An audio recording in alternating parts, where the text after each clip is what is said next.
Boosting in video games has been around for longer than most people realize. While paying someone to complete a task in video games isn't anything new, we really only saw what we know as boosting today around the start of games like RuneScape and World of Warcraft. Boosting is now a huge part of the video game world, especially with games where your prestige, your level, your appearance, your rating is so highly sought after. These things now have value, so much in fact that people trade hundreds of dollars in order to obtain them. But who's behind it? Where do these sites come from? What drives people to pay huge amounts of money to level up in a video game? I'll be focusing on one game in particular today, Overwatch. Overwatch is by far the most popular FPS/hero shooter out right now, with its competitive game mode being a huge target for boosting. Players play matches and are given points based on winning or losing, and to a lesser degree, their personal performance. These points are called SR, or skill rating. To some, it's a big deal. To others, they're just trying to have fun. To everyone else, it's an okay way of measuring one's skill. However, there are some out there that claim the system is unfair and it doesn't show true skill. Maybe some just want to play with friends, maybe some feel they're stuck in what people refer to as ELO hell, a threshold where gaining SR is thought to be much more difficult. Some even opt for completing events that reward players with stickers or sprays. Whatever the case, with over 35 million players, there's definitely a market for it. We know who buys boosts, but who does the actual boosting?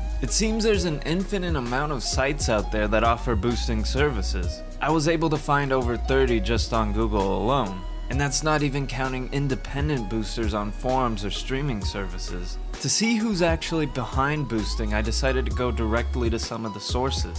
I was mostly met with no replies. Some told me to mind my business and others less politely. Others seemed almost happy to discuss their business though, proud of what they've created. One in particular even agreed to answer a ton of questions, essentially an interview. The name of the site is censored though to not give them any business or unwanted attention. I first asked how the site started. It started when I realized people would pay money for me to play video games for them. I used to work for similar sites, but then I started my own. Do you feel it's ethical? Of course it isn't ethical, but that's the thing. At the end of the day, 5 people are gonna get lucky, they're gonna gain SR. 6 people are gonna lose, but really it's not that much more different from playing the game without a booster. For 99% of players, it's all about getting lucky with teammates, if you play different characters. What about players that have to then deal with the boosted players? Is it fair to them? Dealing with bad teammates isn't anything new. Like I said, the game is 99% luck. It's usually the team isn't bad, it's more like the team matchmaking is bad. You have 3 support mains, 3 DPS, no tanks. Do you get what I'm saying? Of the few other friendly replies I got, they all roughly said the same thing. While they do give a bit of justification, they accept that it's unethical. But something else in the interview stood out to me. When I asked, is it profitable, I got the response, for sure, but it really depends. Sometimes we get burned, but overall the money comes in. It turns a profit whether it comes from boosting, coaching, or playmating. I myself have never heard of the term, and after asking about it, I didn't feel bad for not knowing. It's a term we created. Basically, it's where we have girls play with desperate guys. I had never heard of that. However, a simple Google search seemed I'm late to the party. On sites like Fiverr, you can find dozens of girls offering to simply play with you. It doesn't even imply that they're getting you to a higher rank, it's just simply playing the game with you. When I didn't see an option for this service on their site, I asked about the process of ordering the service. Oh, it's not through the site. We like to keep it separate. I can't tell you what we do, not trying to have people steal our stuff. But I will tell you this, it's low risk, low reward. It doesn't bring in a lot of money, but it's completely within Blizzard's terms of service. It would never be under attack because the community, places like the subreddit, the Twitter, would take bullets for these girls if Blizzard tried to shut them down. Desperate dudes provide us income and protection. We love them. I casually commented, not a fan of the subreddit.